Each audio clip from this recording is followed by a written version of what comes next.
Tá no mudo, Rose. Tá no mudo.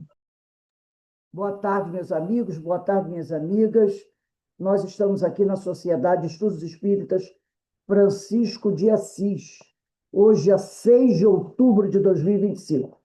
Nesse horário, nós realizamos o estudo dessa obra, Dramas de Obsessão, de Ivone do Amaral Pereira, pelo espírito de Doutor Bezerra de Menezes.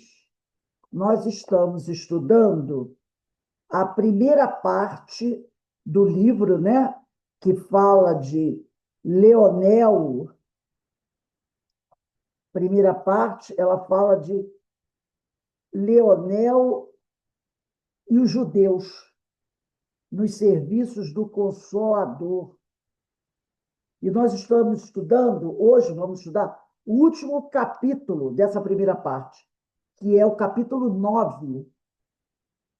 Capítulo 9 dessa primeira parte é o que nós vamos iniciar hoje, o estudo no primeiro parágrafo do capítulo 9.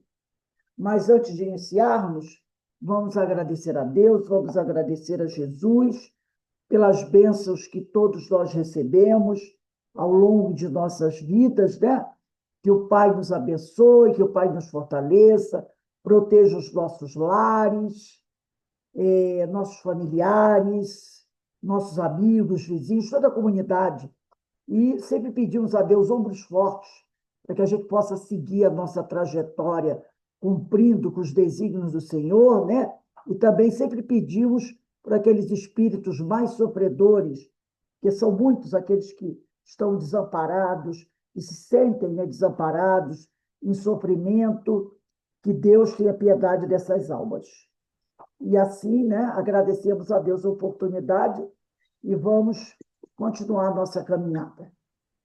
Bem, meus irmãos, vamos iniciar aqui o estudo do capítulo 9 do livro Dramas da Obsessão, de Ivone do Amaral Pereira, pelo espírito de Doutor Bezerra de Menezes, no capítulo 9. Diz assim, Doutor Bezerra de Menezes: seguindo ordens recebidas, o operoso e paciente Roberto, que era auxiliar de Doutor Bezerra, transportou o velho rabino, né, que era aquele rabino obsessor terrível, né? Transportou o velho rabino para a localidade onde existia o núcleo espírita, sob cuja responsabilidade o trabalho de esclarecimento faria.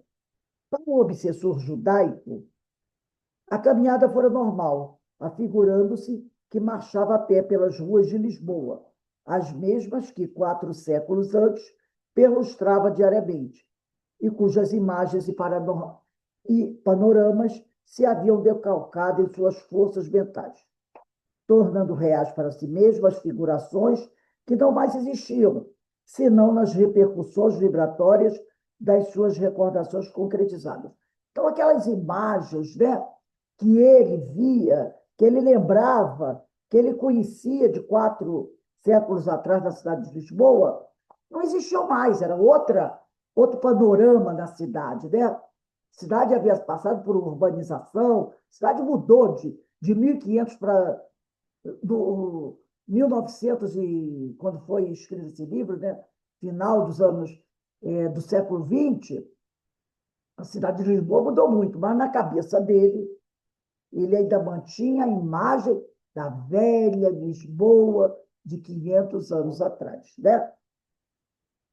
De outro modo, o antigo israelita, que era o rabino obsessor, não procurava inteirar-se da época social em que se encontravam os homens, continuando assim a existência absorvido pelas próprias preocupações da etapa que vivera na Terra. Então, a preocupação dele era sempre aquela mesma, de quando ele foi preso com os filhos, torturado. Ou se a localidade onde agora viviam seus antigos desafetos seria ou não seria Lisboa. Então, ele também não estava preocupado se o Leonel, se a filha do Leonel, se a família do Leonel morava em Lisboa, se morava no Brasil. Ele não estava preocupado com isso. O que nele se acentuava, pois era o retardamento do progresso pessoal.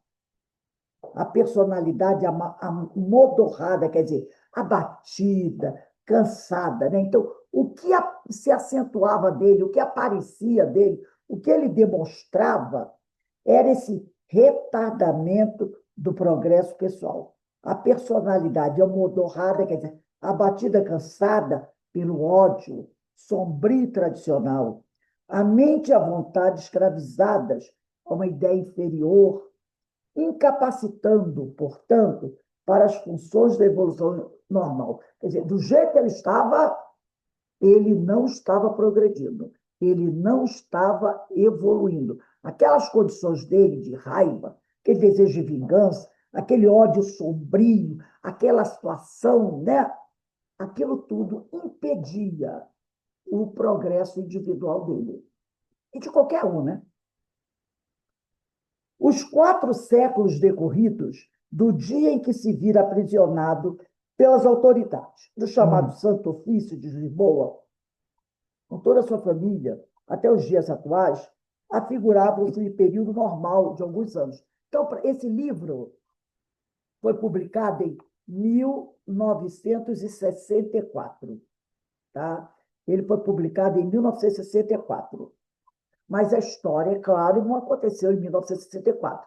Aconteceu bem antes. Né? Então, para ele, todo aquele tempo, esse tempo atual não existia. Ele estava com a mente presa lá no passado. Tá? Ele perdera, aliás, a noção do tempo. Como alguém que, vendo-se atirado a um calabouço durante um longo período, sofre a impressão atordoante da longevidade em que se perdeu mentalmente.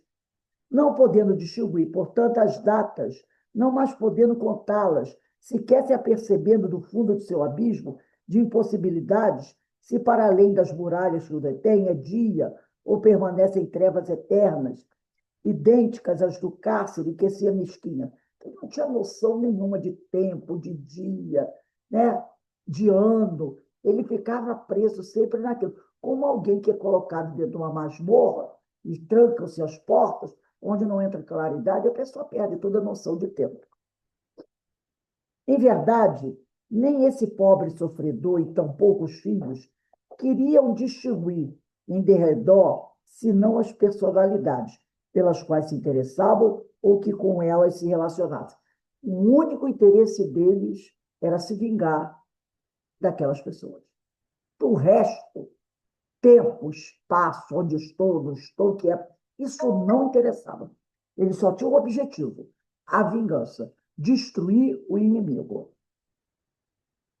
Os demais acontecimentos e personagens, localidades, progresso material, terreno, etc., passariam despercebidos às suas percepções, ou a eles não prestavam verdadeira atenção, como se os sentimentos inferiores, fornecedores das pesadas irradiações que os envolviam, tecessem estranho nevoeiro em torno das suas expansões inteligentes, anulando-as para qualquer pendor que não a sua ideia fixa de ódio e vingança. Então, tudo na cabeça deles só se preocupava com uma coisa: vingança. O resto, o tempo que eu estou vivendo, como eu estou vivendo, nada disso interessa. Só tem um objetivo: é a monoideia. Ele diz aqui: ideia fixa de ódio e vingança. Eles só tinham essa, que a gente chama ideia fixa, quer dizer, monoideia, uma só ideia. E a monoideia era o quê? Destruir o adversário, destruir o inimigo. Ô, Rose, deixa eu te falar uma coisa. Assim, outros estudos, em outra época, não do seu época, eu já participei de vários estudos.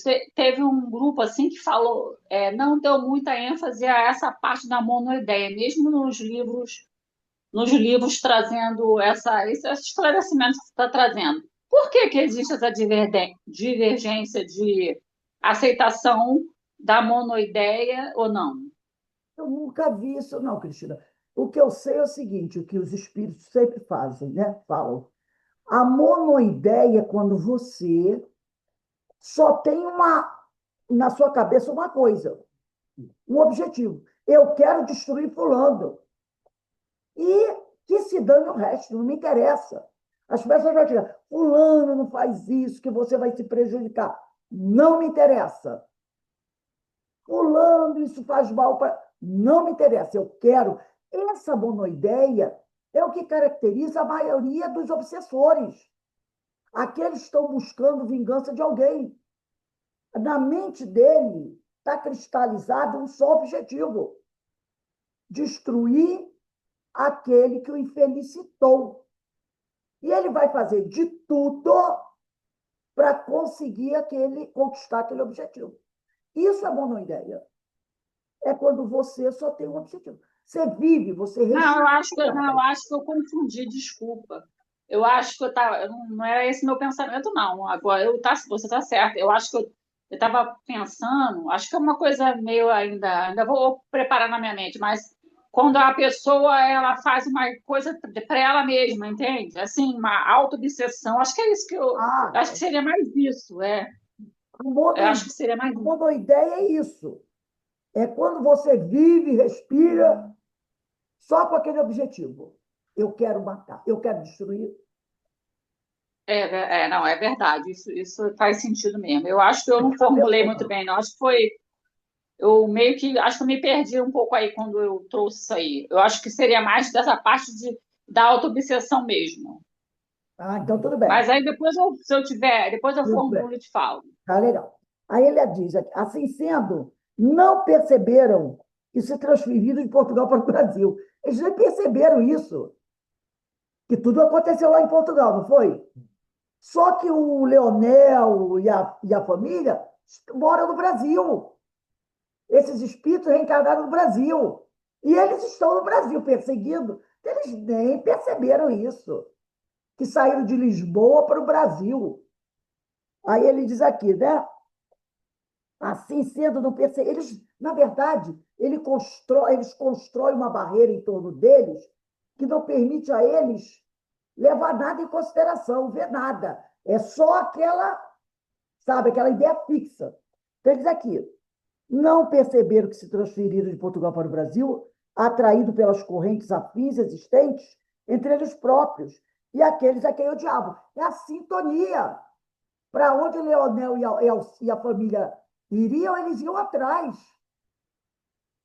Atraído pelas correntes afins existentes entre eles próprios e aqueles a que odiavam. Como não perceberam que do sul do Brasil eram agora transportados para um recanto do estado de Minas Gerais, em alguns minutos, tempo assaz longo para o espírito em condições de progresso normal locomover-se, mas muito rápido, em verdade, para uma entidade inferiorizada transportar-se tão rápido, e tal sucede com o movimento da Terra, e os homens, seus habitantes, ele nada distinguiu, supondo-se antes a caminho de local desconhecido em Lisboa. Né? Quando o Roberto levou, ele está pensando que ele está transitando em Lisboa, que ele vai encontrar Esther, lembra que o Roberto falou? Vou levá-lo para ver a sua sobrinha, Esther. Ele está pensando que Esther está em Lisboa, que ele está saindo lá de onde o Frei vivia para o encontro de Esther em Lisboa. E não tem mais Lisboa, não tem ninguém matar lá em Lisboa. O certo era que o meu caro assistente, que é o Roberto, valendo-se das possibilidades das forças naturais do mundo espiritual, transportar o obsessor através do espaço, valendo-se da volitação, e fê-lo entrar no posto mediúnico, de onde partirá a ordem para detê-lo de qualquer forma. Então, se eu não estiver enganada, Leonel devia viver no sul, e esse posto devia ser em Minas Gerais. Então, ele foi transportado lá do sul para Minas Gerais, e ele não tem, sem ter a mínima noção do que está ocorrendo. Gentilmente recebido por dedicados trabalhadores espirituais do centro em apreço, convenceu-se de que se encontrava num gabinete reservado de alguma sinagoga israelita, pois não esqueçamos que Roberto lhe sugerira que o levaria a conhecer certo mestre judeu famoso, e sentiu-se esperançado, dilatando-se-lhe o peito num hausto de reconfortante expectativa. Acomodou-se em confortável poltrona que lhe indicaram, e pensando em Esther, murmurou: repara o que aconteceu aqui. Olha só, ele foi recebido por dedicados trabalhadores espirituais no centro em apreço. Esse centro é um posto mediúnico, tá? Convenceu-se, ele se convenceu-se de que se encontrava no gabinete reservado de alguma sinagoga israelita. Primeiro, ele era o quê? Um rabino. Roberto estava transformado em quê? Em rabino. Roberto disse para ele que eles iam encontrar um mestre rabino judeu para conversar. Na cabeça dele, relembrando as sinagogas lá em Portugal, onde ele vivia, as salas de reunião das sinagogas tinham o quê? Uma decoração, não tinha? Era uma decoração que caracterizava a sinagoga tradicional, onde ele trabalhava, onde ele vivia, que ele frequentava. Quando o Roberto diz que vai levá-lo para encontrar o mestre rabino, e chegando lá, ele encontra trabalhadores dedicados, todos esses trabalhadores com o Roberto deveriam estar o quê? Travestidos de judeus, aqueles judeus ortodoxos, tradicionais, não é? Então, na cabeça dele, o que ele viu? O que ele criou. A Gênesis, capítulo 14, versículo 14. Basta você pensar e você cria. O Roberto disse para ele: vou levar você numa sinagoga, onde você vai encontrar Esther, onde você vai encontrar outros como nós. Ele é um rabino, o Roberto é um rabino, e disse que vai levar ele para conhecer um mestre judeu, um rabino judeu, que também foi perseguido. Automaticamente ele imagina o quê? Toda uma ambientação de um templo, de uma sinagoga judia. Ele não podia imaginar que ele ia entrar numa igreja católica. Entendeu? Nem numa igreja protestante, sei lá. Não podia imaginar isso. Na cabeça dele, ele era um rabino, ele está contra o rabino. Vai encontrar um mestre judeu. Então, na cabeça dele, todo aquele ambiente onde ele vai estar é um ambiente tipo uma sinagoga. Então, se é uma sinagoga, é judaica. Então, está aqui, ó, a Gênesis, capítulo 14, item 14, no segundo parágrafo. Basta o espírito pensar e cria, ora bolas. Né? Então, tá aqui, ó. Convenceu-se de que se encontrava num gabinete reservado de alguma sinagoga israelita. Acabou. Aonde que rabinos se reúnem? As sinagogas, não é? Então, eles aqui. Pois não esqueçamos que Roberto lhe sugerira que o levaria a conhecer certo mestre judeu famoso e sentiu-se esperançado, dilatando-se-lhe o peito num hausto de reconfortante expectativa. Acomodou-se em confortável poltrona que lhe indicaram e, pensando em Esther, murmurou: disseram-me encontrar-se ela sob a tutela de um grande e poderoso Rabone. Como já dissemos, a palavra Rabone significa mestre. Um dos nossos. Só podia ser um rabino. Um dos nossos. E Roberto ainda disse que ele sofreu todas as torturas que os rabinos sofreram, né? Louvado sejam os profetas de Israel, diz ele, que a salvaram do bando de corvos dos subterrâneos do Santo Ofício. Querida e pobre filha, vou finalmente ver-te. Louvado sejam os profetas. Imagina se ele vai pensar que era um nazareno, né? Ia pensar isso. E eles crucificaram.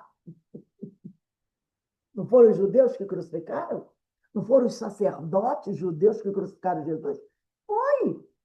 Foram os religiosos, os doutores da lei, como ele se considera, foram eles que crucificaram Jesus. Roberto não ia dizer isso. Roberto não ia dizer isso. Até porque eles consideravam Jesus um marginal. Não é?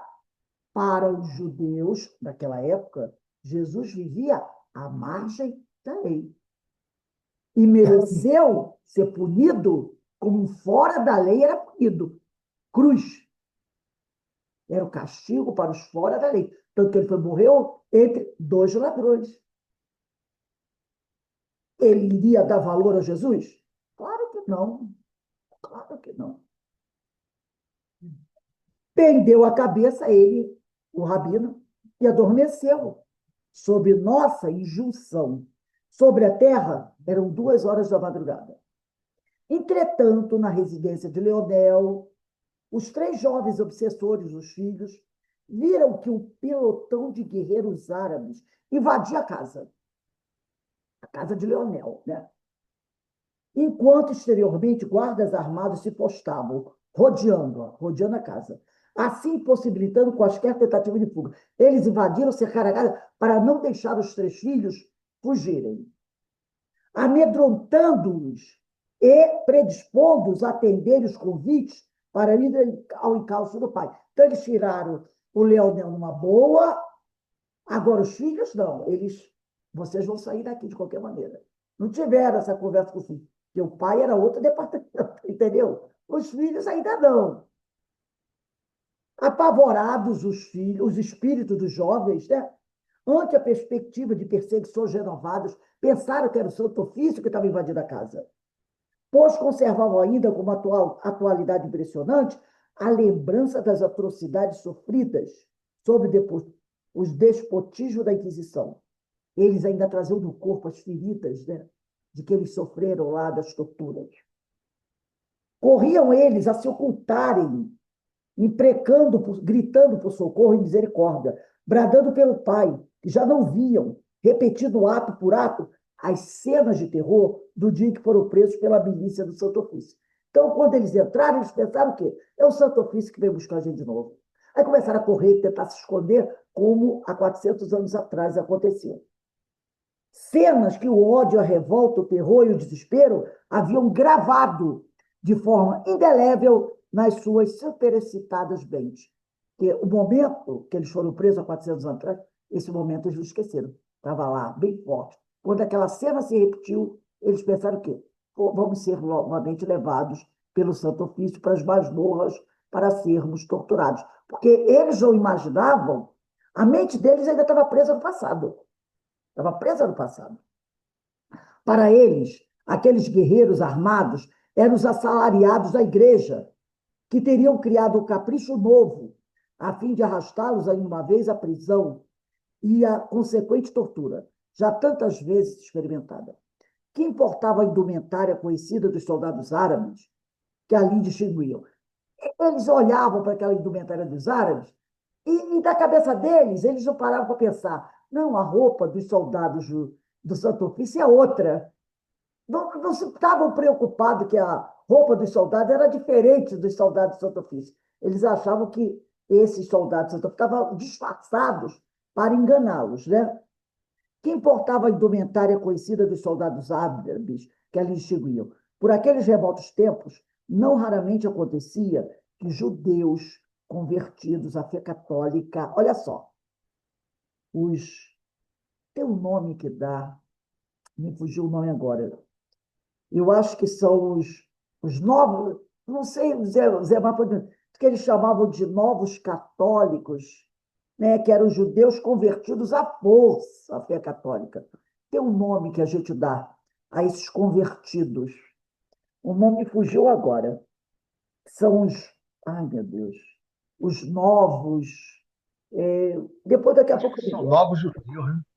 Não, Judeu novo, uma coisa assim. é judeu novo. Ele tem um nome Judeu específico. novo. É porque eles vão pegar os nomes dos animais e das árvores para botar o sobrenome. São os judeus novos. Na verdade, as pessoas Judeus novos. eram obrigadas a se converter. Isso, claro. Então, eles chamam de judeus Aí eles novos. Entende? eles tinham um sobrenome De plantas, em animais. doce. Né? Eles adotam um novo Isso. Aí vai ter as pessoas com o nome de Oliveira, Pereira. Pereira. Pessoas com esses nomes agora são Normalmente isso aí. tem uma linhagem lá do passado em judeus. Sobrenome Coelho. O nome Isso. José Coelho, aí fazia Isso. parte. Não raramente acontecia que os judeus convertidos à fé católica são os judeus novos, que eles chamam. Judeus novos. Ou que afetavam a conversão para fugir às perseguições e visando quaisquer vantagens pessoais que lhes permitissem viver em paz, aliavam-se às autoridades inquisitoriais ou às civis para perseguição aos próprios irmãos do ideal religioso. Lembra que Jesus, lá no Evangelho de Mateus, capítulo 24, ele vai dizer assim, mais ou menos desse jeito. Deixa eu pegar aqui, só o trechinho. Ele diz assim, e surgirão muitos falsos profetas, e por si multiplicar a iniquidade, o amor esfriará. Mas aí ele diz assim, se levantará nação contra nação, reino contra reino, e haverá fome, terremotos. Depois ele diz aqui, peraí. Versículo 10, 24, versículo 10. Eu estou com outra Bíblia, o texto vai ficar um pouquinho diferente. Nesse tempo, muitos serão escandalizados e trair-se-ão uns aos outros, e os uns aos outros se odiarão. Percebeu? Trair-se-ão uns aos outros. Então, muitos judeus que foram obrigados a se converter à fé católica, recebem o nome de judeus novos, vão trabalhar para o santo ofício, traindo outros judeus. Isso aconteceu também na Segunda Guerra Mundial. As pessoas eram forçadas, as pessoas que trabalhavam no campo de concentração. Normalmente, quem tomava conta de um pavilhão, de um campo de concentração, era um judeu. Eles obrigavam ele a controlar os companheiros. E, muitas vezes, eles mandavam esses judeus que estavam nos pavilhões para o campo, para a câmara de morte. Então, eram homens e mulheres, que eram judeus. E aí eram odiados pelos judeus.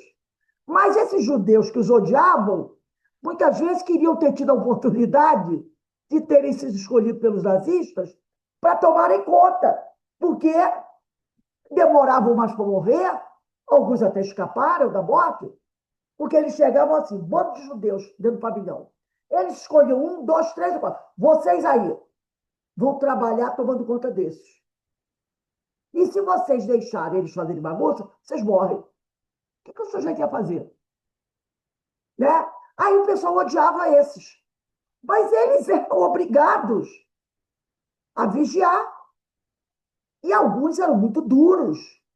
Porque tinha alguém dizendo, se você não controlar, você morre no lugar dele. Você que vai para o forno. Você que vai para a câmara de gás. Então, eles, para sobreviver, eles eram carrascos. E ele diz aqui, muitos convertidos à fé católica, convertidos à força. Ou que afetavam a conversão, quer dizer, ou que fingiam ser convertidos para fugir às perseguições. Lembra dos escravos? Lembra dos escravos? Que tinham a sua fé religiosa, mas os seus patrões, donos, não permitiam? E o que eles faziam? Faziam um altar, em cima do altar botavam os santos católicos, embaixo do altar botavam os seus santos e rezavam para Santa Bárbara, dizia que era isso, para São Jorge, Ogum, que era São Jorge, iam para a igreja, rezavam a missa, tudo aquilo, faziam os sinais católicos. Para quê? Porque se eles ousassem professar a fé deles, eram castigados. Então, eles faziam o quê? Eram batizados como católicos, né? Mudavam de nome, adotavam nomes católicos, porque eram obrigados. E fazer o quê? Então, eles aqui. E muitos, para fugir às perseguições, fingiam ser judeus, fingiam ser católicos, ou serem judeus católicos, fingiam, né, ser católicos, fingiam ser judeus, para fugirem o quê? As perseguições. E mesmo assim, muitos deles ainda foram, né, castigados, porque já sempre que alguém que desconfiava que ele não era muito convertido. Aí ele diz aqui, né, e visando a quaisquer também vantagens pessoais, de repente salvar a vida de um filho, que lhes permitisse viver em paz. Aliavam-se às autoridades inquisitoriais ou às civis, porque tem a inquisitorial, que era da igreja, né? E tinha a civil, né? Para a perseguição aos próprios irmãos do ideal religioso. Então, muitos judeus se converteram, ou fingiram se converter, e se aliaram às autoridades civis, que eram contra os judeus, e a igreja, que era muito contra os judeus. E torturaram, perseguiram, traíram, entregaram. Durante a Segunda Guerra Mundial, teve muito judeu entregando judeu. Tinham oficiais nazistas que eram de linhagem judia. Você sabia disso? Porque pelos nazistas lá, parece que se até a terceira ou quarta geração não podia ter judeu. Mais ou menos assim, terceira ou quarta geração. Mas tinha gente que era neto de judeu. Logicamente escondia isso, né? Escondia isso e fardinha, alemão, com descendência judaica. Inclusive, um deles foi um dos grandões do grupo de Hitler. Ele era, se eu não me engano, neto de judeu. O neto, a avó, que era... E era aquela coisa, né? Eu sei, mas não falo nada. Meu amigo sabe, também não fala nada, porque nós somos amigos, somos daqui, fazemos tudo que o seu mestre mandar, entendeu? E fica tudo por isso mesmo. A tal raça pura não era tão pura assim. Tinha oficiais nazistas que eram descendentes de ciganos, de judeus, mas trabalhava e mandou matar muita gente judeu para a morte. Foi o que Jesus falou aqui. O pessoal da mesma raça se traindo, né? Então, diz aqui, eles se aliavam às autoridades, perseguindo seus próprios irmãos. Daí, isso tudo resultavam as mais revoltantes calamidades individuais, pois, confiantes na ação dos correligionários de crença, caíam os perseguidos em ciladas irremediáveis. Então, às vezes, esse judeu chegava para o amigo e dizia assim, olha, vai ter uma reunião, tal lugar assim. Vamos até lá. Só haverão pessoas da nossa raça. Aí um confiava no outro. Mas quando chegava lá, quem eles encontravam? A polícia, o Santo Ofício. Ele traía seus companheiros. Às vezes era obrigado a trair. Outra vez ele traía para tirar uma vantagem. Como na Segunda Guerra Mundial aconteceu também. Tá? Também. Então, a traição foi o que Jesus falou lá, no versículo 10. Vão se trair um ao outro, né? E aqui, sucumbindo pela traição, muitas vezes ignorando mesmo que eram traídos. Eram presos e nem sabiam que aquilo era traição, porque às vezes o traidor não se revelava. Lembra que o Rabino, tem um deles, eu acho que é o Alcina, que, se eu não me engano, é o padre João José, que o Rabino, tem uma hora que o Rabino vai dizer assim, toda vez que ele cita esse João José, ele fala, esse traidor ele cita o nome, ele diz assim, Frei Delbrando e o miserável João José, que agora andou disfarçado em mulher. Assim fazem os traidores covardes, disfarçam-se em sexo diferente, traidores covardes. Ele poderia dizer, assim fazem os covardes, mas repare que ele falou, os traidores covardes. Então, esse Frei aí, João José, deve ter traído ele em algum momento, que ele chama de traidor covarde, e era Alcina, né? Então, ele diz aqui, e assim se encontravam, portanto, presas de pânico, os filhos, né? Indescritível, os 3 jovens obsessores, quando viram Roberto entrar sereno e confiante, procurando-os a fim de lhes falar. Eles reconheceram o Roberto, porque o Roberto tinha ido na casa conversar com o pai dele. Correram ao seu encontro, inumbrado, uníssono, interrogaram. E o senhor, nosso pai, que é feito dele? E Esther? Onde se encontram ambos? Que lhes sucedeu? Receamos que. Mas Roberto, cortando o ensejo para maiores excitações, apresentou-lhes um bilhete lacônico. Arrebatou-lhe das mãos o mais velho dos 3 belos jovens de 20 anos de idade. Olha só, eram muito jovens, né? Que teria sido, quando encarnado, reconhecendo, emocionado, a caligrafia da antiga prometida. Ele que era noivo da Esther, que lhe fora tão querida, e leu com sofreguidão e nervosismo. Parecia que era o pai dele, o bilhete viria do pai dele. Confiai nesse portador que é leal amigo. Conduzi-vos-á a local seguro, onde ficareis ao abrigo de quaisquer surpresas desagradáveis. Será tempo já de descansardes, todos vós, e procurar viver em paz. Estarei convosco dentro de pouco. Está na cara que não foi o pai dele que escreveu isso. Foi o Roberto que escreveu. E deve ter imitado a letra do pai para eles acreditarem, né? Confiaram realmente a indicação da alma querida, que também os estimava. Aquela Esther. Não. O bilhete era como se o bilhete fosse da Esther.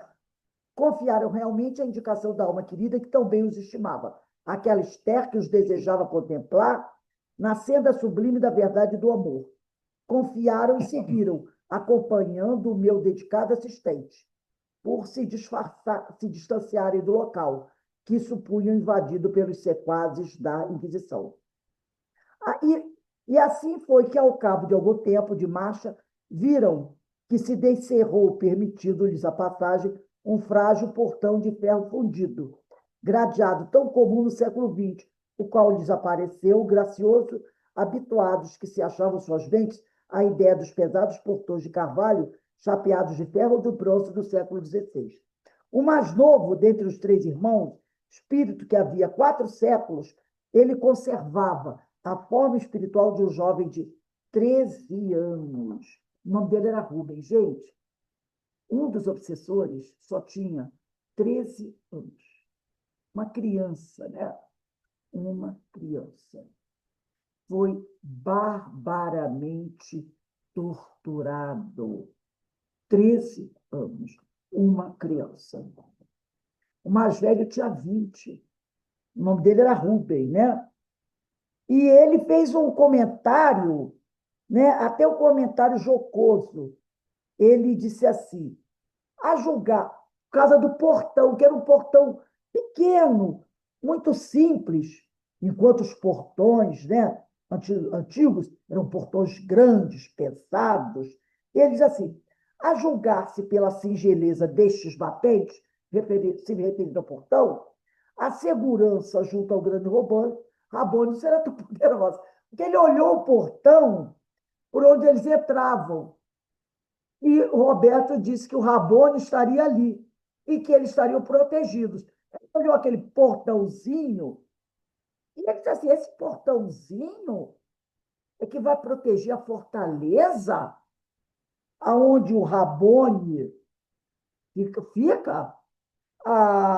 Essa segurança aqui não vai ser muito poderosa, não. Porque as fortalezas que ele conhecia tinham grandes portões, né? E todo aquele portãozinho ali, essa segurança desse Rabone é muito fraca. Os irmãos mais velhos repreenderam-no, envergonhados, enquanto Roberto retrucava, pois não convinha deixá-los tomar quaisquer ascendentes. Aí o Roberto resolveu retrucar para que eles não puxassem conversa para entrar em debate, Aí o Roberto disse assim, olha o que o Roberto disse para ele. Os vossos portões de Lisboa eram tão sólidos e pesados que um só homem lhes não moveria uma das asas, é verdade. Uma das asas, quer dizer, uma das partes, né? Não obstante, mas apesar disso, apenas 5 beliquins, que é soldados, né, do Santo Ofício, bastaram para depredá-los e saquear-vos a residência. Ele diz, você está falando mal do portão aqui, que o portão é fraco, mas na sua casa, a casa que você morava, tinham grandes portões, mas bastou 5 soldados do Santo Ofício para derrubar o portão da tua casa, invadir lá tudo, né?